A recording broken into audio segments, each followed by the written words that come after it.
Everyone, Peter Zeihan here, coming to you from Colorado. Today we're going to talk about the reserves that the Russians are activating to keep fighting the war. At the end of March in Zaporizhzhia province, the Ukrainians massacred a group of Russian forces that were part of the 76th Guards Air Assault Group. Now, the 76th has been fighting in the war for a while. They've been defeated a few times, but they're generally considered some of the better Russian troops. They were part of the military formations before the war and generally had the best equipment because they were some of the best troops.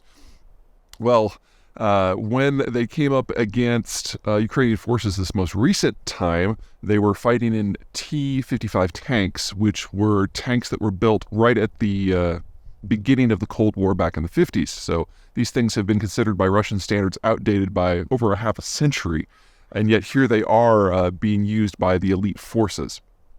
They don't move as fast, they don't shoot as far, their armor is thin compared to modern tanks, but most importantly, they require 4 people to operate instead of 3, so much more manpower intensive for much less bang for the buck. And the fact that these things are being used at all is a bit of an issue for the Russians. So at the beginning of the war, the Russians had 12,000 tanks, of which about 2,000 were in active service. The presence of the T-55s in the hands of elite groups means that those original 2,000 tanks are now all incapacitated or more likely just flat out destroyed. Now, the Russians have very, very deep reserves. There's another 10,000 to go, but as you dive into the reserves, you're getting into older and older tanks. Or that's what it would logically seem. Actually, they're starting with the oldest ones first. The issue is that the T-55s had no optics. They predate optics. And so when you want to bring a new tank into service, you can throw some cheap optics and actually get it through the refurbishment process fairly quickly.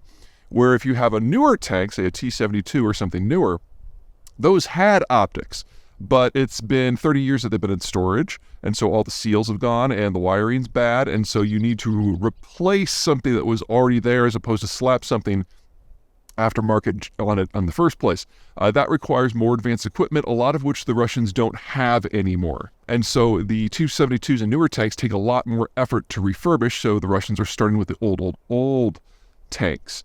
But the bottom line here is that the entire pre-war tank reserve is gone, and now everything that they put on is something that they're having to update. The same goes true for the soldiers.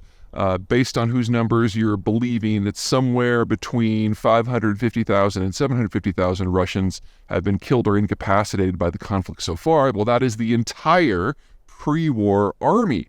And the Russians are having to put new people, recently drafted people, into the field with minimal training. And this is now meaning that there is a problem with inflows. Now, the Russians have not had a problem doing kind of a silent draft where anywhere between 15 and 45,000 people are unofficially drafted every month. The Russians have flows of people to spare, but the source is not bottomless. At the beginning of the war, the Russians had about 8 million men in their 20s. Well, if you've killed roughly 600,000, or killed or incapacitated 600,000, and another million have fled, you're now down to about 6.5 million left. So if you look at the number of tanks that they've got in reserve, you look at the number of men in their 20s that they've got left, they can keep up this pace that they've been going for the last 2 years for probably another 5 to 8 years. And when that happens, they're out of a gear and they're out of men. So that's how long roughly the Russians have that they continue this war and any follow-on wars. So we really are looking at the twilight of the Russian system here. But it also means that since there's no longer resources that can be shuffled from other places in the Russian Federation, the Russians are now dependent upon this throughput for refurbishment, for training, for equipment coming from other countries in order just to fight the war in the first place.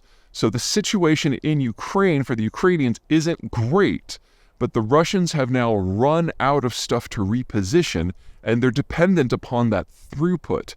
And that means economic and political factors, both in Russia and abroad, now massively affect the pipeline that allows Russia to keep men and equipment in the front in the first place.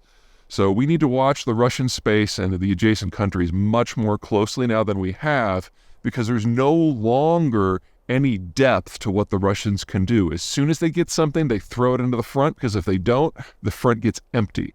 So it may feel that the Russians the last month or so have had a bit of momentum, and they have, but they haven't been able to capitalize on the breaking of the Avdiivka front. And in fact, the front has become static again. And so the Russians are doing attacks like with the 76 to try to find a weak point, and the troops are just getting cut up, and they just can't maintain this pace forever. But we're still looking at another 5 to 8 years. Okay, that's it for me. Take care.